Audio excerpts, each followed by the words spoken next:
On se donne ici un nouveau repère qui est donc constitué par l'origine du repère et 3 vecteurs. Et on cherche à déterminer le lien entre les coordonnées dans ce nouveau repère et les coordonnées dans le repère habituel OIJK. Alors changer de repère, ça veut dire que lorsqu'on a un point M qui est ici dans l'espace, dans le nouveau repère, ce qui nous intéresse, c'est le vecteur AM. Et les coordonnées x', y', z', ça signifie que le vecteur AM s'écrit x' fois le premier vecteur, plus y' fois le second vecteur, plus z' fois le troisième vecteur. Alors, comme on a les coordonnées des vecteurs u, v, w, il suffit de remplacer. Donc x'u, c'est en fait le vecteur de coordonnées x', x', x'. Y'V, c'est le vecteur de coordonnées 2y', 2y', moins 4y'. Et z'w, c'est le vecteur de coordonnées 3z', moins z', z'. Dans l'ancien repère, ce qu'on regarde, c'est en fait le vecteur OM. D'après la relation de Schall, OM, c'est OA plus AM. Alors, comme on a les coordonnées du point A, on a aussi les coordonnées du vecteur OA, ce sont exactement les mêmes.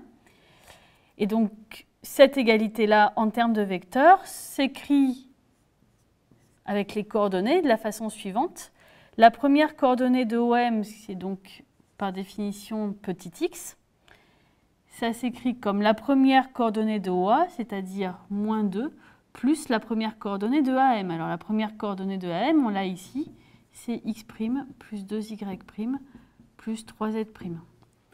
Même chose pour la deuxième coordonnée. Y, c'est égal à 4, qui est la deuxième coordonnée du vecteur OA, plus, donc là on regarde la deuxième ligne, x' plus 2y' moins z'. Et même chose pour la troisième coordonnée, z égale 1 plus x' moins 4y' plus z'. Donc là, on a les anciennes coordonnées en fonction des nouvelles. Alors maintenant, dans la deuxième question, on cherche les nouvelles équations de D dans ce nouveau repère. Donc les équations de la droite D, ce sont ces deux-là, y moins z égale 3, x plus y égale 2. Ça, c'est dans l'ancien repère, c'est-à-dire avec les coordonnées x, y, z. Mais maintenant, comme on a x, y, z en fonction de x', y', z', il suffit de remplacer. Donc y moins z, ça devient... donc on soustrait, on fait la deuxième ligne moins la troisième.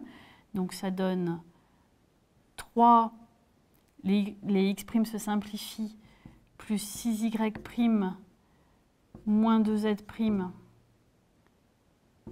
égale 3. Et là, x plus y égale 2, on additionne les deux premières lignes, ce qui donne 2 plus 2x' plus 4y' plus 2z' égale 2. Alors ici, les constantes se simplifient. Et donc, on peut même diviser par 2 pour simplifier un petit peu. On obtient 3y' moins z' égale 0. Et x' plus 2y' plus z' égale 0, qui sont donc les équations de la droite D dans le nouveau repère.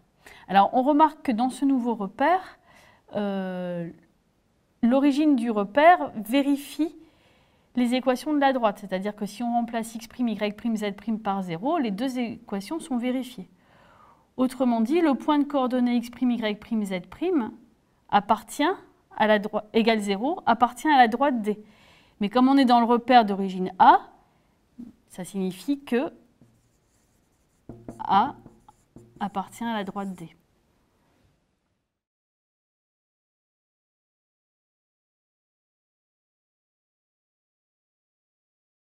Alors, on avait les anciennes coordonnées en fonction des nouvelles, et maintenant, on veut obtenir l'inverse. C'est-à-dire que ici, on a un système, on suppose connu x, y et z, et ce qu'on cherche, c'est x', y', z' en fonction de x, y et z. Donc, pour trouver cela, on va appliquer la méthode du pivot de Gauss. Donc, on ne touche pas la première ligne.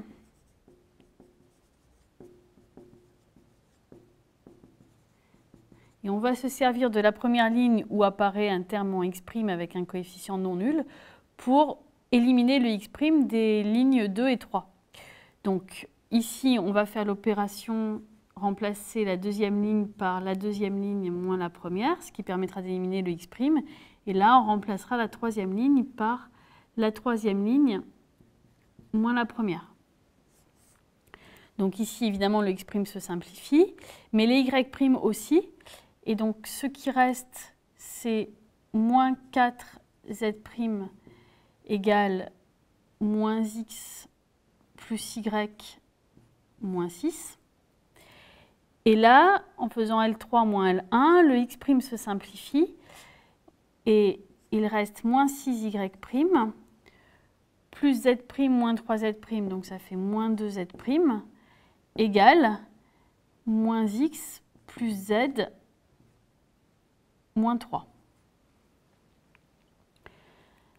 Donc là, on a déjà récupéré en fait z'. Donc si on permute les lignes, on ne touche pas à la première. La dernière, c'est celle qui va nous donner y'. Donc on a y' est égal à x moins z plus 3, le tout divisé par 6, moins 1/3 de z'. Et z' est égal à x moins y plus 6 divisé par 4.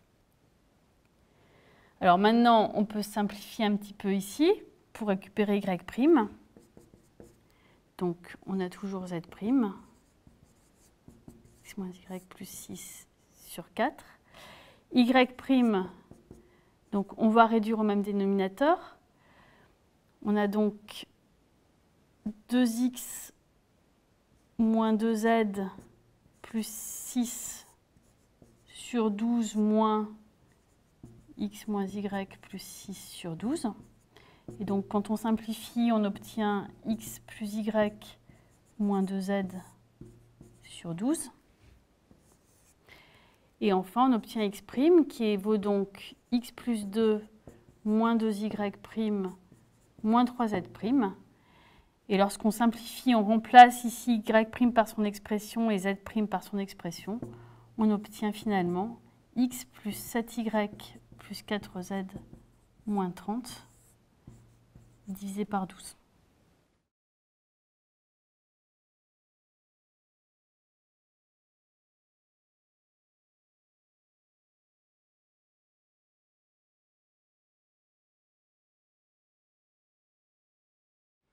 Faire un changement de repère, c'est en fait changer de point de vue sur la situation qu'on observe.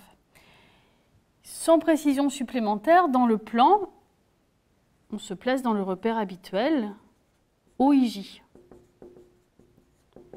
Et lorsqu'on se donne les coordonnées de M, on note x et y, cela signifie que le vecteur OM est égal à x fois le vecteur i plus y fois le vecteur j.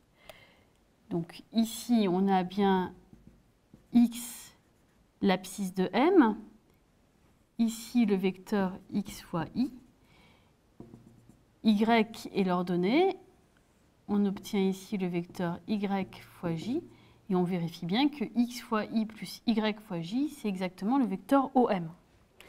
Alors maintenant, si on change de repère, ça signifie qu'on se donne une nouvelle origine et deux nouveaux vecteurs. Dans le repère A, U, V, on va noter x', y', les nouvelles coordonnées, et cela signifie que le vecteur AM est égal à x' fois U plus y' fois V.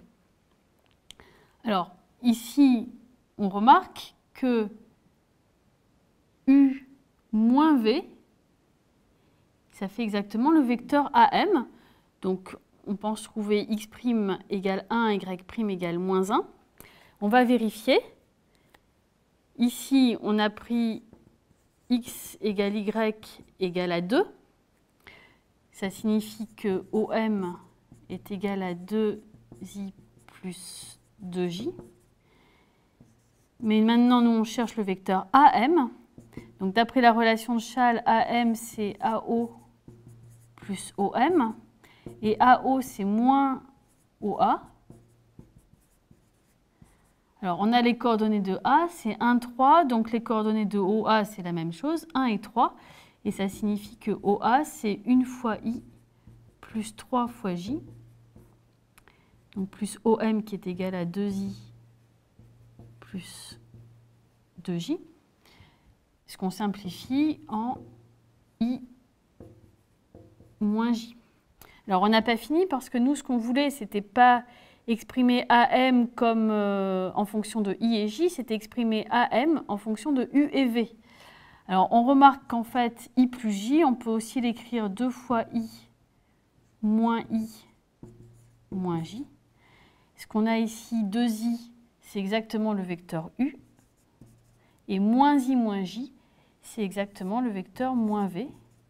On a donc trouvé AM égale 1 fois U moins 1 fois V, ce qui nous donne les coordonnées de M dans le nouveau repère, x' égale 1 et y' égale moins 1.